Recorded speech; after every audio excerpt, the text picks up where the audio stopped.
decisions.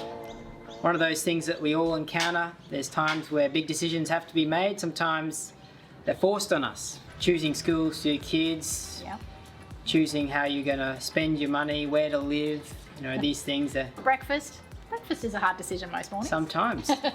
So recently I changed my job and it was quite an anguishing experience, and so I spent some time writing out the pros and the cons so that I could make a rational, logical evaluation, but also so it wasn't rushed. I spent some time in silence, just meditating and contemplating on where I am and where I was going to go, and ensuring that wherever I landed was going to align with my values and where I wanted to go and what I felt was the right thing to do. When evaluating if a decision was the right one or not, often we look at how well it's going.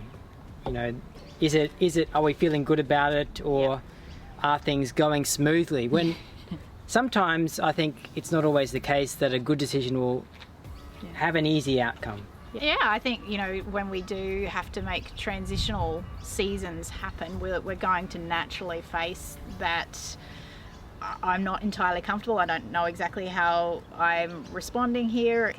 It's not always smooth sailing when you put a new thing in place. Which makes sense then why our default is usually let's just leave things as they are and hopefully things will work out and put off decision making. You know, let the decision be made by default. Yes. We just carry on until the decision's made for us. Because at least then too, if there is tension, maybe then we don't feel quite so responsible for the tension. If the decision's been made for us, then all of a sudden we just go, well, we had no choice. So sometimes decisions have to be made. Brooke, anything you've learned about making decisions? Figuring out, well, what are my values, like, helps me a little bit, because if I know what I value, if something then just is totally against that, well, then I know that I'm not going to be happy if I take that path. And then the other thing is just really checking to see if the people around you have any kind of advice or any kind of insight into how you operate when you're under stress or whatever, if it was a stressful kind of possibility. It does help if we listen carefully, help us figure it out. Yeah, and maybe framing a question. You know, what has been your experience with this, rather than what do you think I should do? Maybe even that little. That's true.